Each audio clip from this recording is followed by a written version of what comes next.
Il était une fois un vieil homme et une vieille femme dans une petite maison à l'orée de la forêt. Tout dans leur vie se disputait, une seule chose manquait, le vieil homme et la vieille femme n'avaient pas d'enfants. Une fois, le vieil homme a demandé de faire cuire un pain d'épices en forme de petit homme. La vieille femme a regardé dans la grange, et il n'y avait presque plus de farine. Elle a pris un bol, l'a frotté le long de la boîte, l'a brossé le long du fond, et une poignée de 2 poignées environ a été recueillie.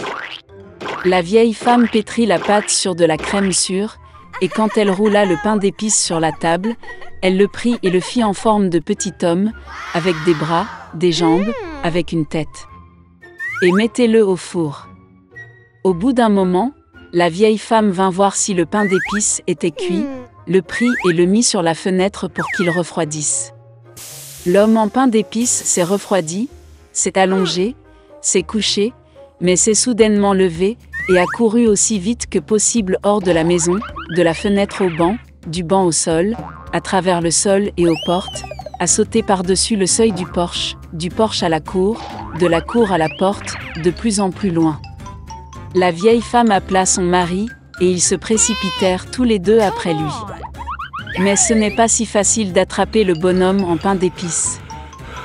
Maintenant, il a déjà atteint le champ où les paysans battaient leur récolte. Passant en courant, le bonhomme en pain d'épices leur a crié qu'il avait déjà fui la vieille et le vieil homme, et qu'il les fuirait facilement aussi. Les paysans l'ont entendu et ont couru après lui.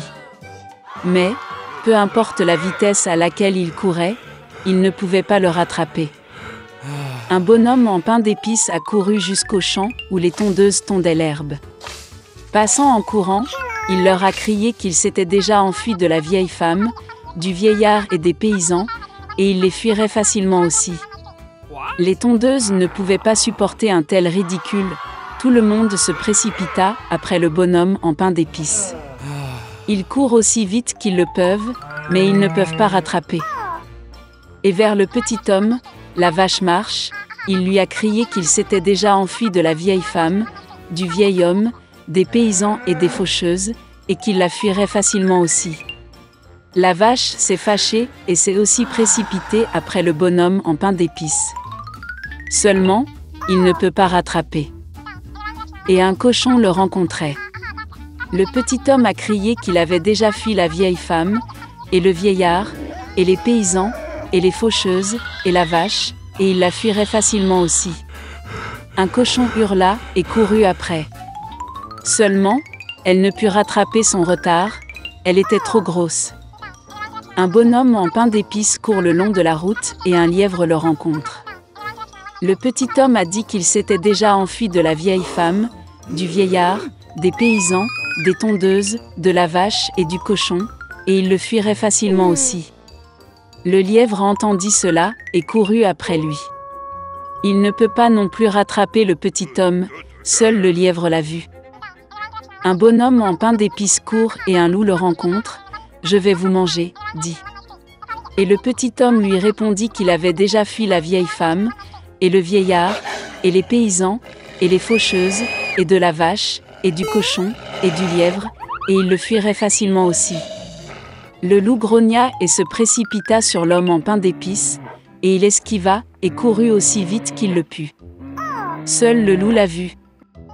Un bonhomme en pain d'épices court et un énorme ours le rencontre. Son petit homme n'avait pas peur, mais criait qu'il avait déjà fui la vieille femme, et le vieil homme, et les paysans, et les tondeuses, et de la vache, et du cochon, et du lièvre, et du loup, et il s'enfuirait facilement de lui aussi. Un ours féroce lui tapa du pied et courut après lui. Mais l'ours était trop lent pour rattraper le bonhomme en pain d'épices. Un bonhomme en pain d'épices court et un renard le rencontre. Le renard était très rusé, mais le petit homme ne le savait pas.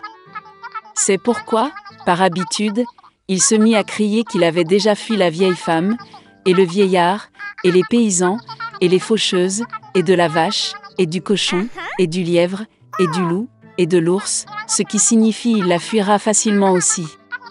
Le renard a écouté la fin, et a dit qu'elle était très vieille, n'a rien entendu. Elle s'approcha du petit homme et lui demanda de le répéter. Obéit à son idiot de bonhomme en pain d'épices et recommença à se vanter.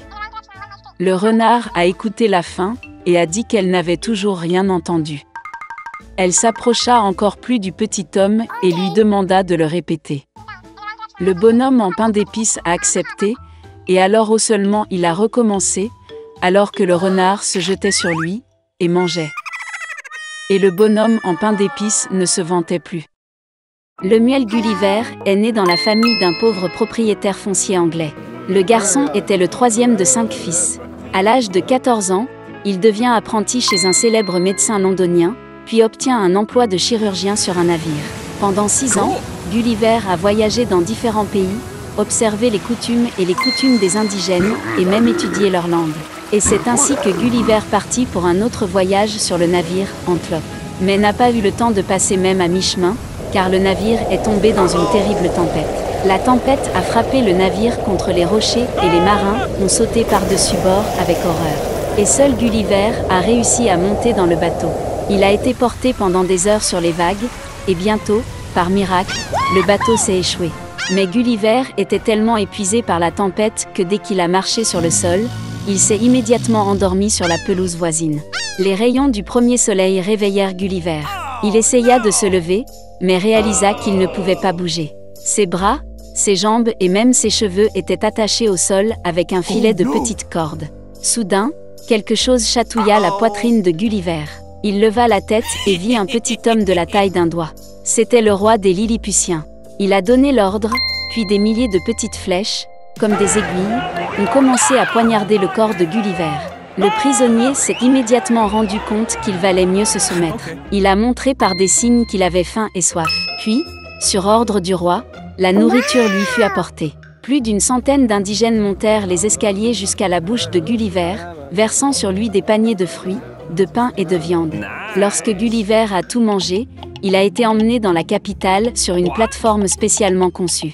Le prisonnier a été placé dans un immense temple, enchaîné à sa jambe gauche avec de nombreuses chaînes miniatures. C'était la plus grande salle de tout le pays, mais même à l'intérieur, le géant devait marcher à 4 pattes. Lors d'une réunion des Lilliputiens, le roi ordonna à Gulliver de se voir attribuer un personnel de 600 serviteurs.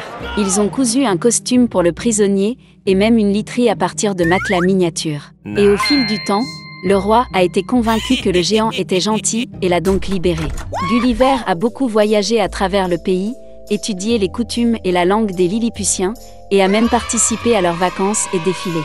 Une fois, en communiquant avec le roi, Gulliver a appris que Lilliputia était en guerre avec l'empire de Blefuscu, situé sur une île voisine. La raison de l'affirmation était que les Lilliputiens ne pouvaient pas être d'accord avec les Blefuscans sur la manière de casser correctement les œufs. Les Lilliputiens les ont séparés de l'extrémité acérée et les Blefuscans de l'extrémité émoussée.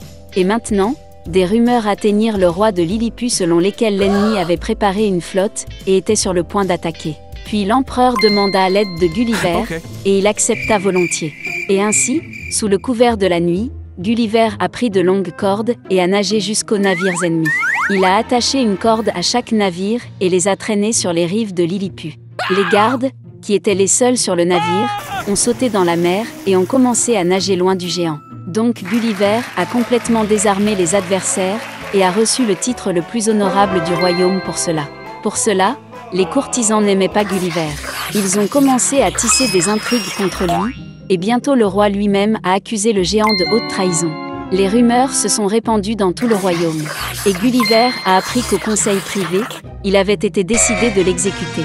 Par conséquent, cette même nuit, Gulliver se dirigea vers le rivage, où il laissa son bateau cassé. Après avoir réparé le bateau à la hâte, le géant pressé quitta le pays des Lilliputiens, emmenant avec lui 6 petites vaches vivantes, 2 taureaux et le même nombre de moutons avec des béliers. Pendant longtemps, Gulliver a traversé l'océan jusqu'à ce qu'il remarque un navire anglais. Là-dessus, il est rentré chez lui en toute sécurité. Mais, en fin de compte, ce n'était que le début des aventures de Gulliver.